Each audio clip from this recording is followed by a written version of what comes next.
Hey everybody, in today's lesson we're going to talk about angles a little bit more, specifically how pairs of angles are related in geometry. So let's talk first about the basic relationships here.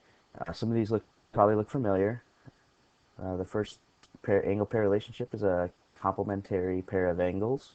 Sometimes we'll say that two angles are complements of each other or that they're complementary, and both of those things mean that the measures of those two angles add up to 90 degrees. So I have an example here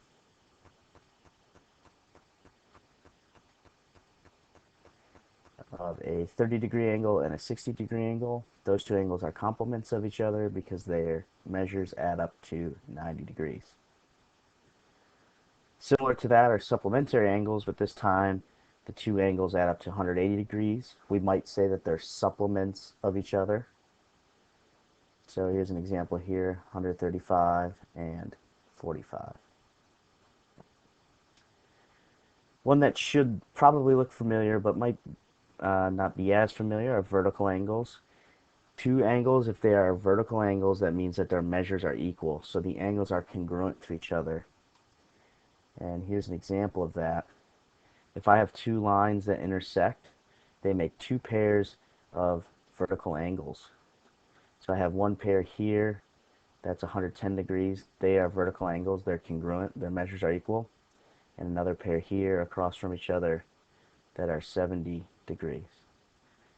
So the vertical angles are kind of across from each other.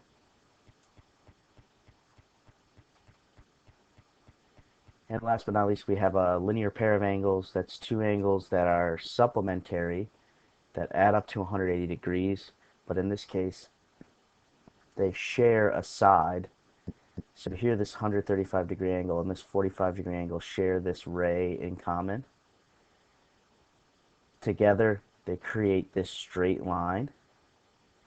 I think maybe you've seen this picture already in one of your practices. We didn't talk about them being a linear pair, but now you know that they're a linear pair if two angles form a straight line and make 180 degrees. So we could get pictures like this, and we could pick out pairs of angles. So for example, I have a complementary pair of angles here, angle AOB and angle BOC. They make a 90-degree angle together, so they are complementary.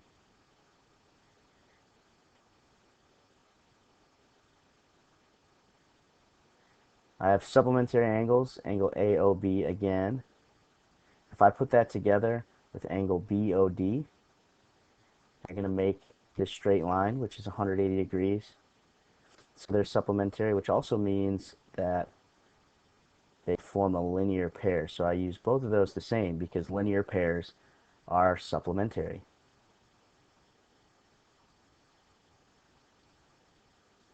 We do have some vertical angles in this picture.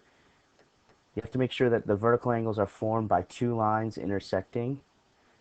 So if we look at this line here, going up and down, and this line here that's slanted, they create some vertical angles.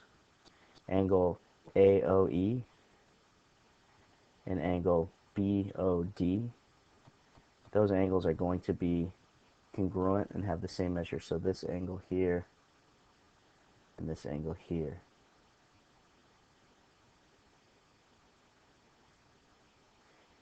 So pause the video right now, and I want an example of a pair of complementary, supplementary, vertical, and a linear pair of angles.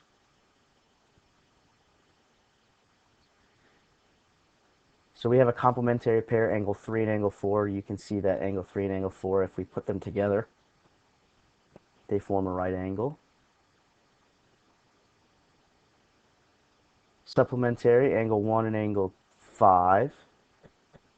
Together they make the straight line, which we know is 180 degrees. Supplementary angles combine to make 180. And I gave you a different example of, oh, I skipped ahead.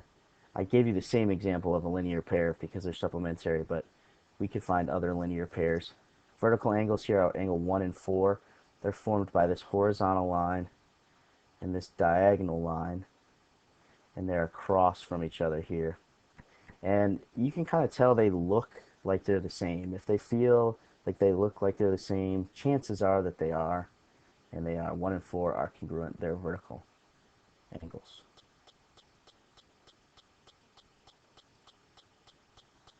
So we can use these relationships to do what we did with segments and angles already, and that is to create equations, find values for x, and find measures for these angles. So in this example, we're just going to find x.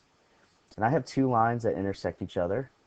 And these two angles, 3x plus 8 and 2x plus 48, are across from each other.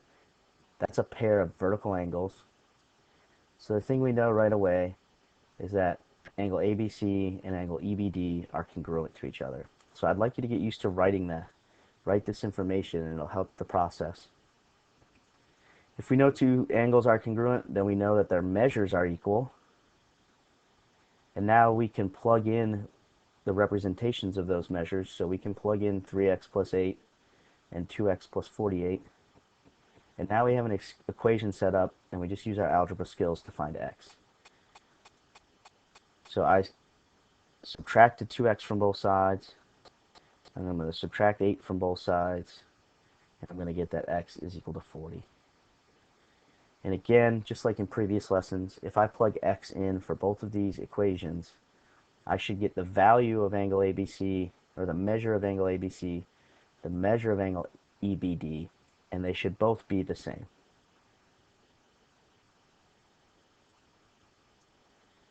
So go ahead and pause here. I want you to find x. First, you need to establish what kind of angle pair you're looking at and what relationship exists. Set up an equation and solve it for x. So these two angles are a linear pair. Linear pairs are supplementary. Their measures add up to 180. They create this straight line, this straight angle. So my relationship is that the measure of angle ABC, the bigger one, and the measure of angle CBD, if we add them together, they should equal 180. So now we plug in what we know. We're going to combine like terms on this side. The 3x and the 2x make 5x. Positive 31 and negative 6 make 25. Subtract 25 from both sides, and then divide both sides by 5, and I get that x is 31.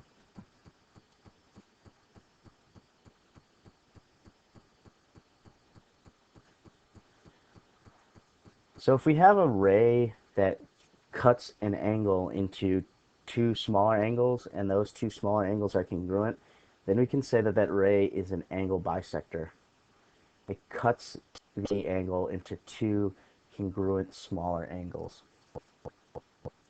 So for example, angle ABC is divided up by ray BD, and because I'm showing you here these red arcs, those two angles ABD and DBC are congruent. That means that ray BD bisects ABC. And I should have an arrow here.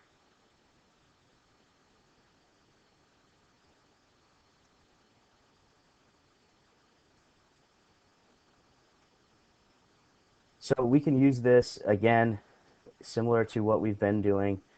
We're going to be writing equations, solving them for x, and we could find angle measures. The key information in a picture like this is that these two angles are congruent. That means that ray BD is bisecting those angles. So we can say that the angles are congruent, ABD and CBD, which means their measures are equal. And if you get in the habit of doing this, it's going to make your life a lot easier in this class. Plug in what we know. Subtract 3x from both sides, then divide both sides by 2, and we find out that x is 5.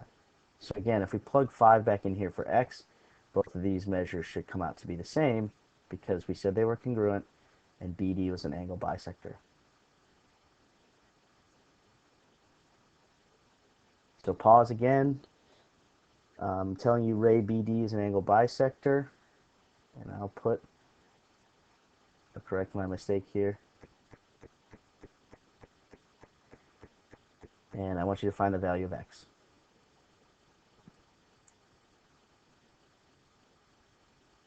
So because BD, ray BD is an angle bisector, that means that angle ABD and angle DBC are congruent, which means that their measures are equal. And we can plug in what we know, do some algebra, and we can find out that x is 11.